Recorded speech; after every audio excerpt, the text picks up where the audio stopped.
बच्चा गोद दे दिया तो विरासत किससे मिलेगी? हमारे बड़े भाई को हमारे छोटे दादा ने गोद ले रखा है। छोटे दादा? अच्छा, हमारे बड़े भाई को हमारे छोटे दादा ने गोद ले रखा है। क्या इस भाई का हमारे अब्बू की विरासत में हिस्सा होगा या नहीं? परवेज़ आलम नेपाल से। परवेज़ आलम साहब, गोद लेने देने से विरासत के हकाम पर कोई असर नहीं पड़ता। आपका बड़ा भाई है तो आपके अब्बा का बेटा है, वो दादा का बेटा नहीं है, तो आपके अब्बा से उसको पूरी पूरी विरासत मिलेगी। दादा से आपके अब्बा को मिलेगी, आपके भाई को नहीं मिलेगी।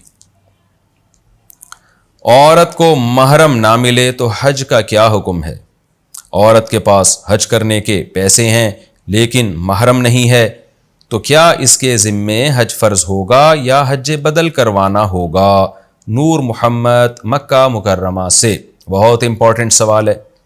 देखें, औरत पर हज फ़र्ज होने के लिए महरम का इंतज़ाम ज़रूरी नहीं है, पैसों का इंतज़ाम ज़रूरी है। जब हज की दरख्वास्तें जा रही हों, अगर किसी औरत के पास इतना पैसा या इतना गोल्ड या ऐसी प्रॉपर्टी जो इस्तेमाल में ना हो, ये अगर औरत के पास आ गई जिसे बेच के वो हज की दरख्वास्त जमा करा सकती है, तो उस पे हज फ़र्ज हो गया।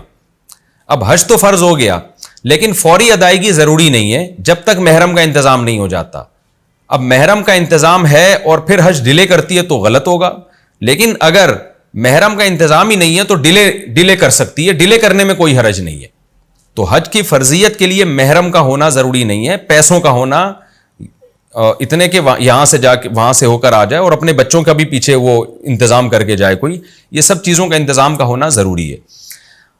तो अगर महरम का इंतज़ाम नहीं है तो फिर औरत क्या करे? वो पैसे जमा कर ले, बल्कि गोल्ड की शक्ल में रख ले कि भाई अब चूंकि हज मुझ पे फ़र्ज हो चुका है, लिहाजा जब ज़िंदगी में महरम का इंतज़ाम होगा तो मैं फ़ौरन हज पे उस महरम के साथ चली जाऊंगी, क्योंकि कैश अमाउंट तो डीवैल्यू होता रहता है, तो वो उसको गोल्ड की शक्ल में रख ले ताकि अच्छा फिर गोल्ड की ज़कात भी देनी पड़ेगी, ये खूब समझ लें, लेकिन ज़ाहिर ज़कात तो 2.5% होती है, तो वो रख ले अपने पास।